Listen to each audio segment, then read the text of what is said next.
receber aqui todos vocês, os membros dessa igreja. É uma alegria muito alegre de estar podendo estar aqui, compartilhando da graça do Senhor, depois desse louvor abençoado, maravilhoso. E neste culto nós podemos perceber a glória de Deus neste lugar. Amém? Você está alegre com o Senhor? Amém. Muito alegre? Muito alegre. Está disposto a receber hoje? Amém. Amém. Então dá um sorriso para quem está do seu lado aí e fala assim: hoje Hoje saio daqui não saio daqui, com a minha bênção. eu saio daqui só com a minha bênção. Amém? Glória a Deus. Queridos, eu queria te pedir que você abrisse a palavra de Deus no livro de 2 Samuel, no capítulo 5. Eu quero ler apenas o verso 16. Deus tem uma palavra hoje ao teu coração. E esse texto, em algumas outras igrejas, eu já até ministrei uma vez sobre esse texto. Mas Deus me trazia desde ontem uma palavra nova e diferente sobre esse texto. E eu fiquei muito alegre com o poder. 2 Samuel, capítulo 5, verso 16. Pelo que Deus falou ao meu coração, abençoou a minha vida. E eu creio que vai abençoar a tua vida também. Você achou? Se achou, diga amém. Amém. Se não achou, espere um pouco. Amém. Todos acharam. Esse texto diz assim: Elisama, Eliada e Elifelete. Amém. Pastor, o que você vai falar para nós desse texto aqui? Misericórdia? Misericórdia. Tem nem verbo nesse texto.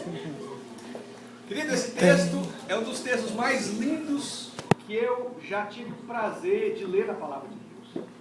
Você vai no final dessa mensagem concordar comigo e agradecer a Deus pelas maravilhas da sua palavra. Nas menores palavras, nas maiores frases, há tesouros escondidos para o meu coração e para o seu coração. O povo de Israel era um povo muito disciplinado com algumas tradições.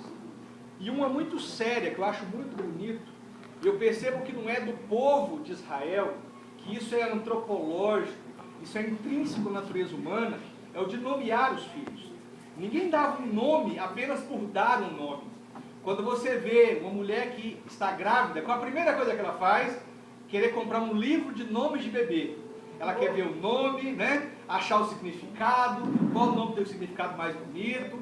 Os índios da África até o Brasil davam nomes de acordo também com o significado que eles queriam dar. Todo nome carrega em si um significado. E com o povo de Israel não era diferente. O nome das crianças não é igual hoje, que você, no dia que, antes que nasce, já escolheu o nome. As crianças nasciam, passavam por um processo preparatório, e no 7º dia elas tinham o seu nome declarado diante do sacerdote. E hoje é o contrário, o sacerdote dá o nome para a criança, mas é ao 7º dia, tinha toda uma cerimônia.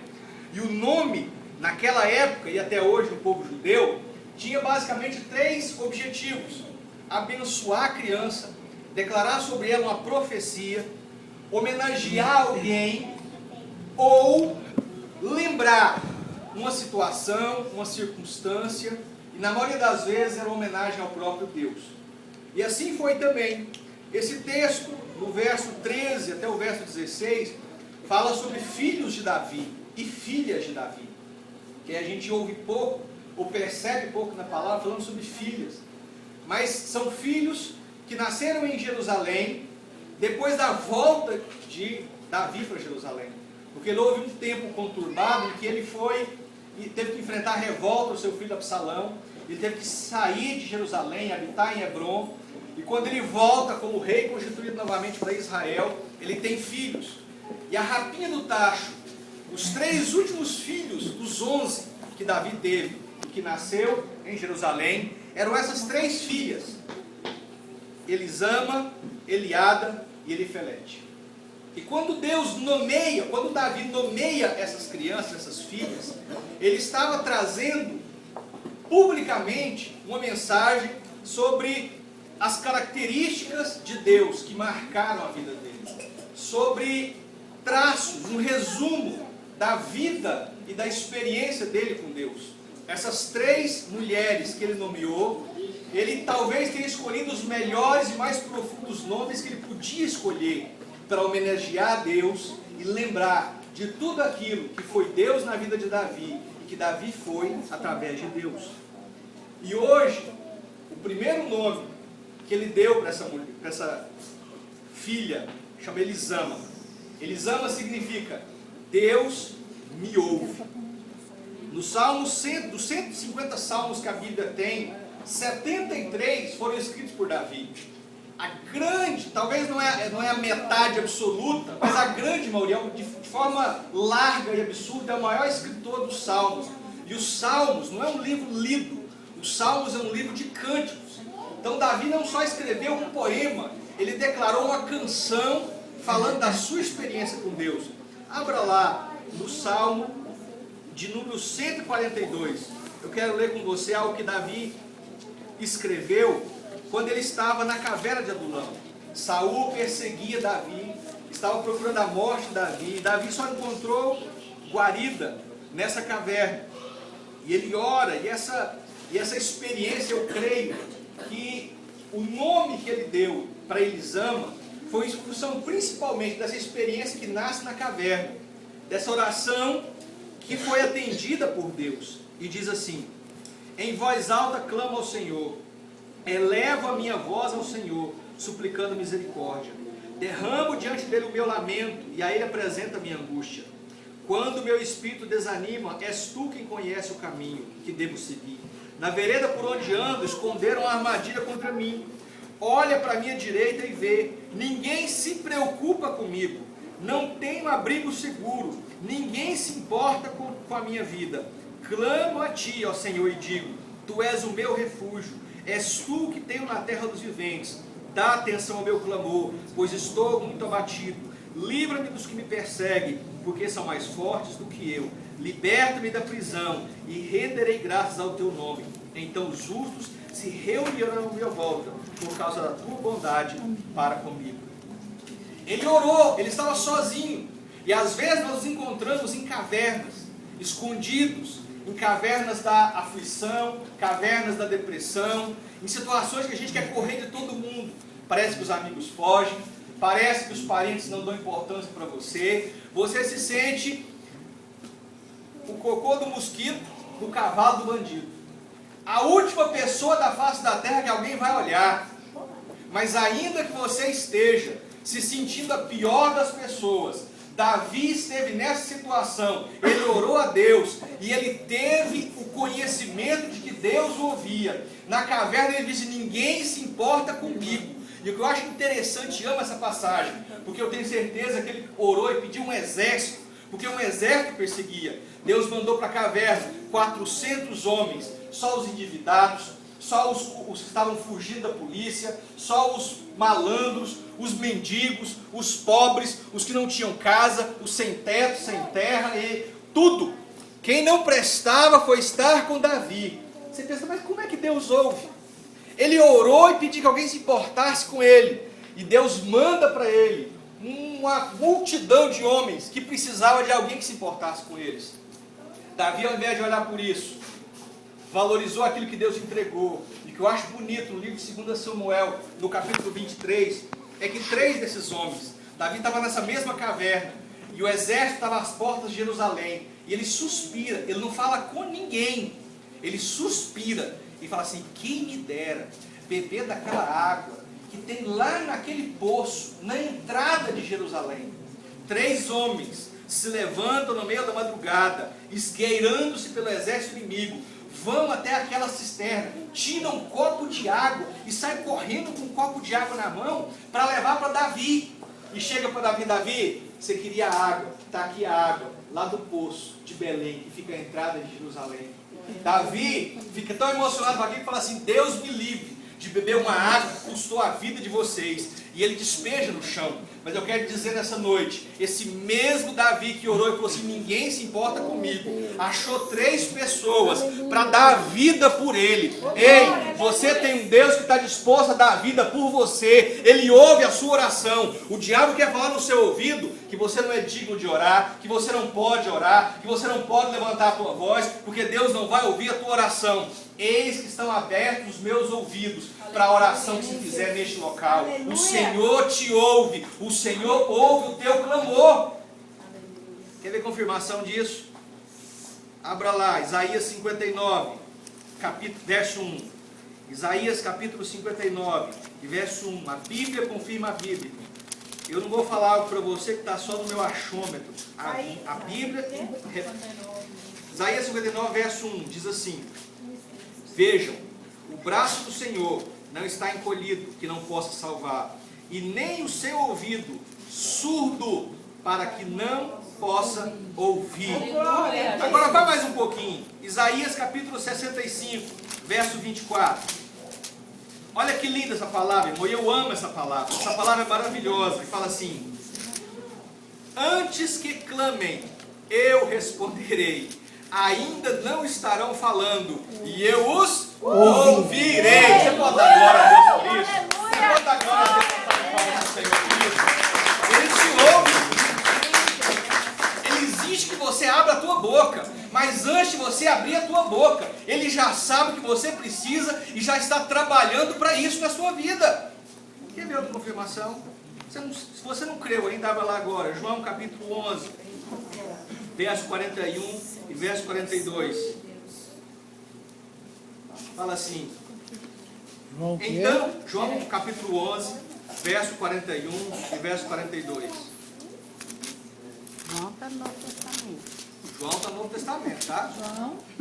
Capítulo 11, verso 41 e verso 42. Irmãos, é importante você trazer a Bíblia, sabe por quê? Às vezes o pastor erra. E é bom você ler, que ele testifica da fé e da palavra que está sendo ministrada. Então tiraram a pedra. Jesus olhou para cima e disse: Pai, eu te agradeço porque me ouviste. Eu sei que sempre me ouviste, mas disse isso por causa do povo que está aqui, para que creia que tu me enviaste. Deus te ouve. Amém. Não há oração. Pastor, então por que eu oro e por que as coisas não acontecem? Eu oro para que Deus faça algo na minha vida há tantos anos. E por que Deus não fez ainda? Não confunda o tempo da entrega da bênção de Deus na sua vida com o fato de Deus te ouvir. A primeira coisa que você tem que aprender através dessa palavra que Davi nos transmite através do nome da sua filha, é que o tempo é pedagógico na sua vida. O tempo é um elemento pedagógico. O tempo te ensina. O tempo foi feito para ensinar para você. E aprenda algo, querido. Há coisas que acontecem na sua vida que você não vai entender hoje. Não são para você entender. E só o tempo vai fazer com que vocês entendam aquilo que Deus está fazendo na sua vida. Fala para quem está do seu lado aí. Se você não entender o que está acontecendo na sua vida, fique tranquilo. O tempo vai te ensinar. O tempo vai te ensinar. É pedagógico. O tempo é pedagógico na nossa vida. Não adianta você tentar entender. Jesus, quando chegou numa casa, e os discípulos brigando para saber quem era o maior, quem era o melhor, Jesus chegou e falou assim: me dá uma toalha, me dá uma bacia, lavou os pés dos discípulos, chegou diante de Pedro: eu preciso lavar seu pé, Pedro. Não, Jesus, você não vai lavar meu pé, não. O Senhor não. Ele falou: Pedro, se eu não lavar o seu pé, você não tem parte comigo. Ele falou: Senhor, então não lava só o pé, lava o corpo inteiro, dá um banho aqui. Eu estou com o Senhor. Aí Jesus, lavando os pés, falou assim: olha, o que eu faço agora, vocês não entendem, mas vocês vão entender lá na frente. Amém. Aleluia. Entenda isso. Há coisas que acontecem na sua vida que não é para você entender agora, senão você não vai conseguir entender. Você tem que deixar Deus trabalhar na sua vida e render glória e graça a Ele. Amém. Segunda coisa que a gente aprende através da história, da pregação de Davi através do nome da sua filha: nem sempre as coisas vão vir como você quer. Nem sempre as coisas vão acontecer na sua vida do jeito que você quer. Às vezes você pede algo e parece que Deus não te ouviu porque Ele te entregou diferente. Querido, Deus vai fazer o melhor para você, mas nem sempre é do jeito que você quer, mas sempre vai ser do jeito que você precisa. Amém. Levante as suas mãos e fala assim: Senhor Jesus, Senhor Jesus, eu quero o melhor para a minha vida, ainda que não seja o que eu tenha pedido. Amém. Aprenda, Deus ouve a sua oração. Por isso não cesse de orar, não pare de clamar, não desista. Deus está ouvindo cada uma das suas orações, cada uma das tuas palavras e mais, cada uma das tuas lágrimas. A Bíblia fala que tem um anjo que passa recolhendo as lágrimas dos justos que choram e levam a Deus, e chega a Deus como incenso suave diante das narinas de Deus. Deus te ouve. Nunca deixe, nunca permita que o diabo tire isso do seu coração, da sua mente, que você é alguém que Deus ouve. Segundo nome, segunda filha de Davi, chamava-se Eliada. Eliada significa Deus me conhece.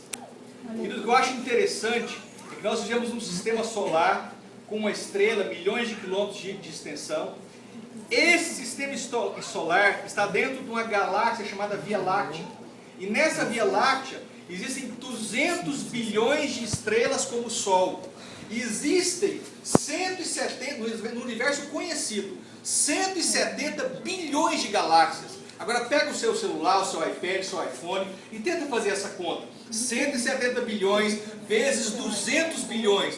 Veja se ele consegue calcular isso. Não vai conseguir, você não vai conseguir nem digitar. Mas eu quero te dizer uma coisa. A Bíblia fala, no Salmo de número 147, verso 4, que todas as estrelas o Senhor conhece e dá nome a cada uma delas. Ele as contou uma a uma e dá o nome a cada uma delas, e todas elas estão na palma da sua mão. Esse Deus que conhece as estrelas, conhece você pelo seu nome. Ele conhece você. Para Deus não há máscara. Diante de Deus não há nada que você possa fazer para esconder quem você é. Aliás, não se importe com quem fale de você. Deus te conhece. É uma história que eu gosto muito, querido, que é eu contei uma vez no aniversário do Gesiel, que o garoto que não se sentia querido nem amado, as pessoas o criticavam, e ele chegou um dia diante do professor dele para pedir um conselho, o que ele fazia, porque todos diziam palavras horríveis para ele, dizer que ele não valia nada, que ele não podia nada, não ia conseguir nada. E ele chega diante do seu professor e fala, no final da aula: professor, eu quero falar com você. E o professor, sem dar atenção para ele, anotando no quadro, fala assim: olha, antes de eu te ouvir, eu quero que você me faça um favor. Pega esse anel, tirou um anel do dedo, entregou para ele e fala assim: vai lá na feira e veja para mim quanto que eles dão nesse anel. Mas não venda. O garoto foi à feira, pegou a bicicletinha, chegou lá e ofereceu o anel para todo mundo. Um dava 30, outro dava 10, outro dava 50, outro dava 5. E ele voltou e falou assim: olha, quem deu mais foi 50, mas já ouvi 5, 10, 15, esse anel do senhor não vale muita coisa não. Ele falou: tudo bem, agora eu quero que você faça algo. Pegue o anel agora e vá na joalheria. E pergunte para o ourives quanto que ele me paga por esse anel. Diga que eu quero vendê-lo logo, mas não venda. Quando ele chega lá na joalheria, falando com o ourives, fala: olha, o professor me pediu para você avaliar esse anel, ver quanto você paga nele para vender rápido. Ele quer vender rápido. Ele olhou, analisou, pegou aquele aparelhinho dele e falou assim: olha, eu quero dizer que este anel, se ele quiser vender rápido, eu consigo 10 mil reais por ele. O garoto voltou um pouquinho aberto para o professor e falou assim: cara, eu não estou entendendo nada. Eu fui na feira e deram 3 bananas por ele. Eu fui na joalheria e deram 10 mil por ele. O professor coloca o anel no dedo e fala assim: eu quero te falar uma coisa e já responda a sua pergunta. Quem sabe o valor de uma peça é quem a fez. O homem da feira não conhece o ouro, mas o joalheiro conhece. E Deus quer falar para você hoje: quem sabe o seu valor é Deus que te formou e te fez. Ele te conhece, sabe o seu valor. Senão não teria dado o seu filho para morrer por mim e por você. Você, Deus conhece a fundo. E para Deus você é muito importante.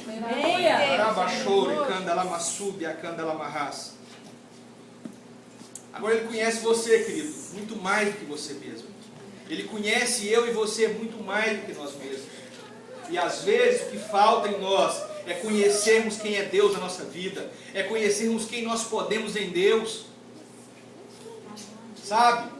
O que tem acontecido muitas vezes é que temos cedido à pressão da aflição, à pressão do medo, à pressão daquilo que não chegou, daquilo que não veio. E eu quero te contar uma história para que você se baseie nela, para que você entenda isso.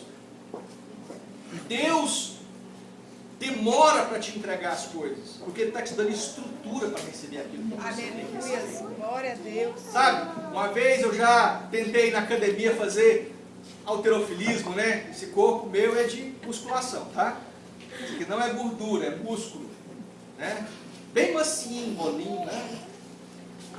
Aí, eu cheguei e falei assim, o rapaz chegou e falou assim, eu quero ser um Schwarzenegger, eu quero ser um Stallone. O cara queria ter aqueles braços, parecendo um melão aqui no ombro, né? Forte.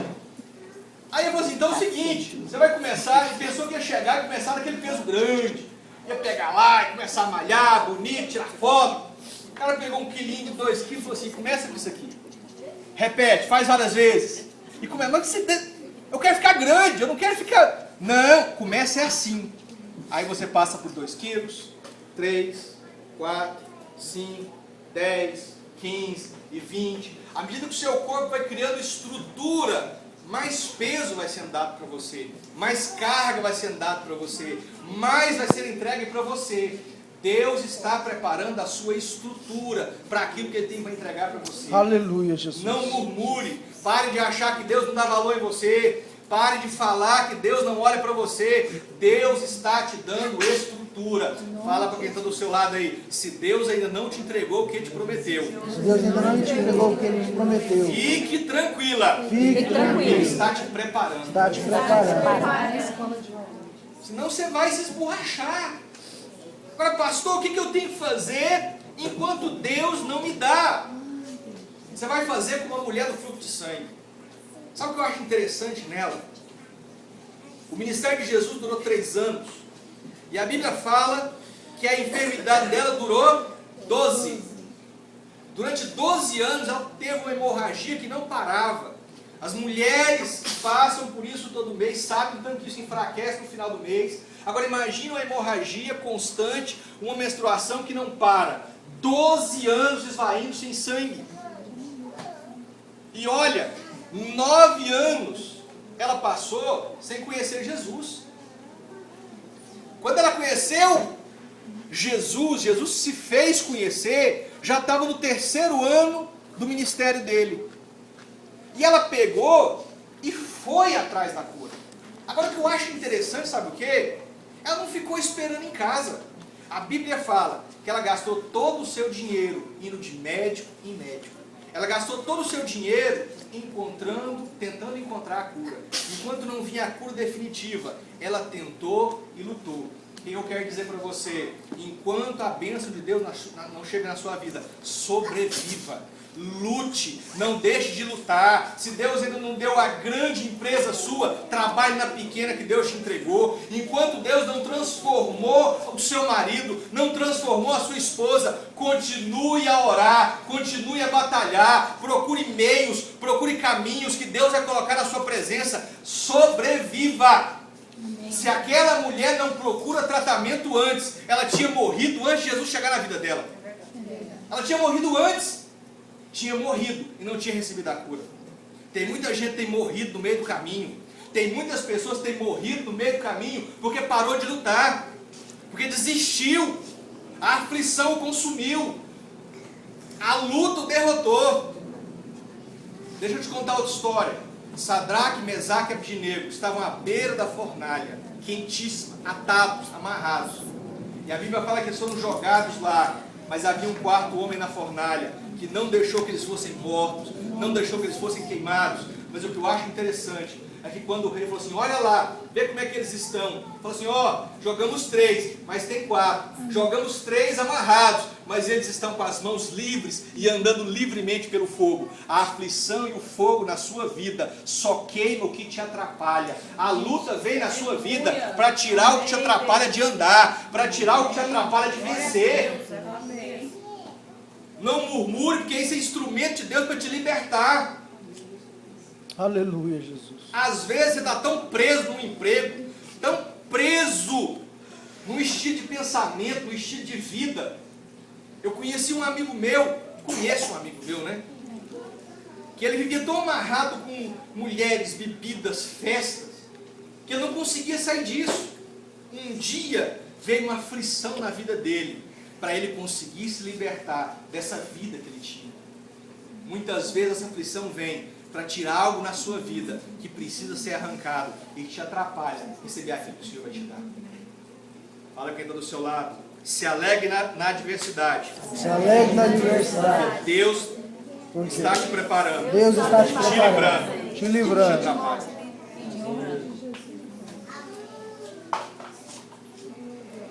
E o último nome, a última filha de Davi, chamava-se Elifelete.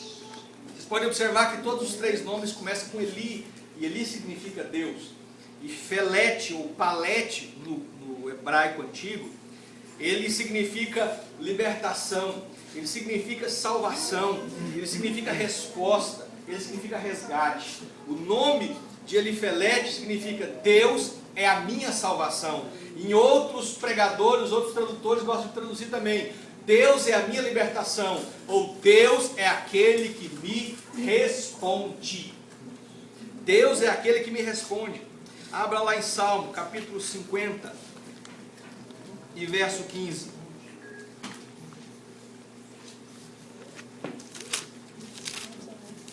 Salmo de número 50 e verso 15.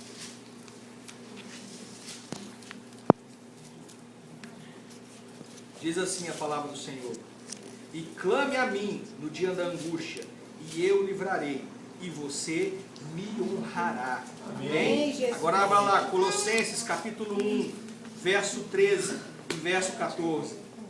Colossenses é Novo Testamento, tá? Colossenses capítulo 1, verso 13 e verso 14.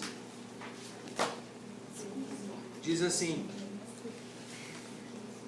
pois Ele nos resgatou do domínio das trevas e nos transportou para o reino do seu Filho amado, em quem temos a redenção, a saber, o perdão dos pecados. Amém. Amém. E por último, abra lá em Romanos, capítulo 8, verso 38 e verso 39. Romanos, carta aos Romanos, capítulo 8, verso 38 e verso 39. Pois eu estou convencido de que nem a morte, nem a vida, nem anjos, nem demônios, nem o presente, nem o porvir, nem quaisquer poderes, nem altura, nem profundidade, nem qualquer coisa na criação será capaz de nos separar do amor de Deus que está em Cristo Aleluia, Jesus. Amém. Aleluia, Deus é o Deus que nos dá salvação. E quando Ele fala salvação, querido, é resposta, não só para um problema que você vive, mas resposta para toda a tua vida. Deus quer pegar você e tirar de um mundo de pecado, e graças a Deus, todos aqui Deus a resgatou, e levar para morar com Ele nos céus. Mas enquanto estivermos aqui, Deus tem resgate, Deus tem escape, Deus tem vitória, Deus tem libertação para a sua vida. E agora entenda algo: a salvação é algo que você ganha de graça na casa do Senhor, ao aceitar a Cristo como Senhor e Salvador da sua vida. Mas a Bíblia fala em Filipenses capítulo 2, verso 12: desenvolvei a vossa salvação com temor e com tremor. O que é isso, desenvolver a salvação? Você, querido, recebeu a salvação, está com o seu nome escrito no livro da vida. Mas há coisas na sua vida que você precisa vencer. Há coisas na sua vida que você precisa romper. E a primeira coisa que a gente precisa romper, sabe o que é? É o medo de ter fé. É o medo de ter fé. Nossos pais, até para nos proteger, nos criam e nos ensinam a não termos fé. Porque fala para você assim: olha, meu filho, você quer ser fotógrafo? Faz não, para com isso, não vai dar em nada não, faz direito, estuda para passar no concurso público. Olha, tudo que você pensa e que é um sonho, que é algo que não é tangível, o normal de qualquer pai é falar assim: não, põe os pés no chão. Já ouviu isso do seu pai e de sua mãe? Põe os pés no chão, você vai passar fome com esse negócio. Não faz isso não. Faz isso, faz aquilo outro. Eles nos treinam para não ter fé. E agora eu volto para a mulher do fluxo de sangue. Irmão, sabe o que eu acho interessante nela? Ela sabia que Deus a ouvia. Ela sabia que Deus a conhecia. E ela sabia que Deus era um Deus de resposta. Mas ninguém falou para ela que o tecido do pano, da estola sacerdotal de Jesus iria curar. Pano não cura. Quando as pessoas chegavam até Paulo e falavam assim, gente, está difícil chegar diante de Paulo e Pedro. Vamos fazer o seguinte, deita os enfermos aqui, porque os caras são tão ungidos, tão abençoados, que quando eles passarem, talvez até a sombra deles curem. E curava. Meu amado, não é o óleo, não é o dedo, não é a mão, não é o pastor, não é o tecido, não é a água, não é nada que cura, não é nada que transforma, não é nada que traz o milagre. Quem traz o milagre é o Senhor Jesus através da sua fé. Sabe o que eu achei interessante nela? É que ela gerou uma expectativa. Se eu apenas tocar na orla do seu manto, eu vou ser curada.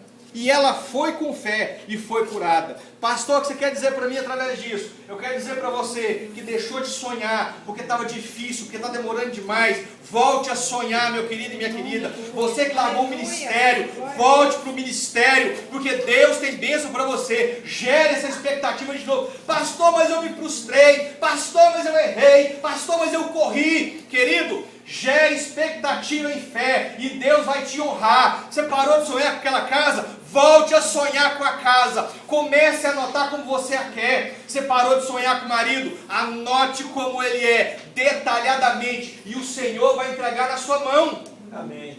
Gere expectativa. Nós não podemos viver uma fé rasa.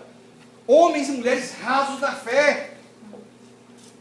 Vamos fazer uma campanha. Mas não sei se vai funcionar. Será que vai dar certo? Será que o povo vem? Será que não vem? Irmão, quando Davi estava lá cuidando das ovelhas, eu tenho certeza que ele cantava, sabe para quê? Para as ovelhinhas. Ele estava cantando para a ovelha. Não tinha ninguém para ouvir. E Deus colocou ele para cantar para toda a população de Jerusalém. José, Deus colocou ele na casa de Potifar para saber administrar fartura. E depois colocou ele na cadeia para saber administrar na escassez. Amém. Porque ele ia ser governador do Egito, ia administrar 7 anos de fartura e 7 anos de escassez. Querido, onde Deus te colocar, não deixe de sonhar. Talvez você hoje esteja longe daquilo que você sonhou, mas creia que o Senhor é galardoador daqueles que o temem. Creia que o Senhor vai pegar o seu depósito em fé e vai entregar para você, porque você creu. Aquela mulher nos dá uma grande prova de fé em Deus. Como é que você crê e fala glória a Deus? Deus é o Deus da minha salvação e o Deus que responde. Mas quando fala de ter um desafio de fé, você corre. Meu irmão, se você ofertar, eu estava ouvindo ontem o primo da Lídia contar, eu achei interessante isso. Aleluia. Ele falava assim, porque na igreja é muito comum você fazer desafios. Olha, oferta, Deus vai multiplicar na sua vida, Deus vai fazer na sua vida. Tem uns que falam assim, pastor está querendo pegar dinheiro, não sei. Irmão, a obra precisa de recursos. Nós precisamos comprar microfone, precisa comprar violão, precisa abençoar as pessoas. Às vezes tem uma família passando fome, você vai lá e abençoa ela, mas você só faz isso com dinheiro. Agora, se você não crê que Deus te abençoa, aí você não vai receber. Esse primo da Lília contava ontem, olha, uma vez as meninas na igreja queriam fazer uma coreografia, pouco comprar uma roupa, e na época era muito dinheiro, era uns R$400 que elas queriam fazer a roupa. Eu falei, não, pode deixar que eu oferto tudo aí. Na época ele estava bem de situação. Agora ele casou, estava numa situação complicada. Sabe o que aconteceu? Essas meninas que faziam parte da coreografia, as menininhas, cresceram, abriram uma loja de decoração de festas e deram toda a decoração do casamento dele de graça. Ele semeou e Deus o abençoou. Teve um dia que ele estava com R$100 no bolso e falou assim, eu vou lanchar, vou passear aqui. Ele passou na casa do irmão, o irmão falou assim, contou para ele, não tinha nada na casa dele, tinha nada. Ele foi e abençoou com R$100. E o irmão falou assim, olha, eu falo diante de Deus para você, Deus vai te dar 100 vezes mais. Naquela semana, ele vendeu 2 carros e ganhou R$10.000. 100 vezes mais. Se você crê, se você não perder a tua fé, Deus vai fazer na sua vida. Pedro, enquanto ele olhou para Jesus, ele caminhou sobre as águas. Quando ele começou a olhar o vento, começou a olhar a luta, começou a olhar a dificuldade, ele começou a afundar. Assim é na minha e na sua vida. Enquanto você caminhar por fé, Deus vai te honrar. A Bíblia diz, o meu justo viverá pela fé. viverá pela fé. E se ele recuar, eu não terei prazer nele. Fala para quem está do seu lado aí. Antes pela fé. Antes pela fé. Eu vou te honrar. Eu queria que você ficasse de pé.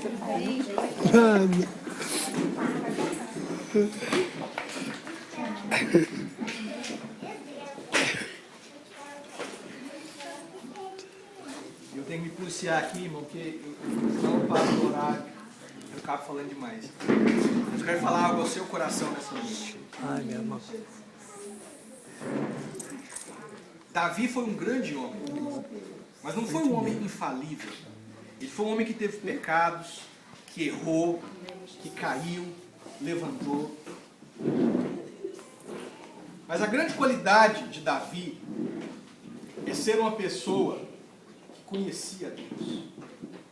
Aleluia. Deus não te chama, meu amado, para ter um rótulo na igreja. Deus não te chama para se sentar num banco. Deus te chama para ter um relacionamento com Ele. Deus te chama porque quer que você o conheça e quer te conhecer de relacionamento. Ele olha para você como quem olha como uma máquina de raio-x e sabe tudo de você. Mas Ele quer ser o seu amigo. A Bíblia fala que quando, lá em Apocalipse, Deus for fazer o julgamento, haverá algumas pessoas que vão falar assim: Jesus, nós profetizamos, em seu nome nós oramos, curamos enfermos, expulsamos demônios. E ele vai falar assim: apartai-vos de mim, porque eu não vos conheço. Deus te chamou aqui hoje, porque Ele quer falar para você, está falando para você hoje, que Ele quer um relacionamento com você. Eu não sei como tem sido a sua vida hoje. Eu não sei se você é crente, se você vai na igreja todo dia, se você não é crente, eu não sei. Mas tanto aquele que nasceu na igreja, foi batizado na igreja, viveu na igreja até hoje, nunca saiu da igreja. Se Jesus não estiver dentro de você, você estar dentro da igreja não te garante nada.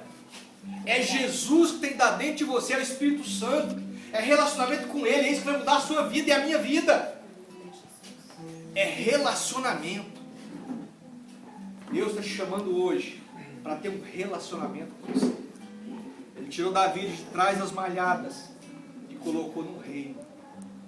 Ele tirou José lá do interior e colocou como governador. Nem todo mundo vai ser rei, nem todo mundo vai ser governador, não existe essa enganação. Mas Deus vai honrar você, cada um na sua medida. Uns vão ser governadores, outros vão ser reis, outros vão ser copeiros-chefe, outros vão ser empresários, outros vão ser funcionários, vão ser os melhores funcionários daquela empresa, outros vão ser, eu não sei o que, mas Deus vai te honrar, porque quando você tem o Espírito Santo de Deus, aonde você está, Deus se revela diferente em você, e aquilo que você faz é diferente, e abençoa. Quero que você feche seus olhos, eu quero orar por você. Depois eu quero fazer um apelo a você. Eu queria te convidar a abrir a sua boca hoje. Eu vou orar, vou ministrar sobre você. Eu queria que você abrisse o seu coração e falasse com Deus aí. Quem está do seu lado não vai ouvir a sua oração, mas eu queria que você, naquilo que o Espírito Santo falou com você, você começasse a falar com Deus. Se você não conseguir falar e quiser apenas chorar, chore. Se quiser apenas glorificar o nome dele, glorifique. Mas eu queria que você abrisse a sua boca e falasse com o Espírito de Deus que está aqui hoje para ouvir a tua voz, para ouvir o teu clamor, para ouvir o teu gemido, para ouvir a sua reclamação. Ele quer te ouvir agora. Agora é o momento que você fica calado. Eu queria que você abrisse a sua boca agora. Quando eu começar a orar, você fale que Deus colocar no seu coração. Deus, agora eu coloco cada um dos teus filhos diante de ti. Pai amado, o teu corpo, a tua igreja, os teus filhos. Deus, o Senhor não tem sobrinhos, o Senhor não tem netos, o Senhor tem filhos, irmãos de Jesus, que receberam o Espírito de adoção em Cristo. Ó Deus, eu não sei como tem estado a vida de cada um, como é o relacionamento deles com o Senhor, mas o Senhor me falou hoje, Senhor, nessa palavra, que o Senhor quer algo mais, o Senhor quer um relacionamento mais profundo, o Senhor quer uma intimidade maior.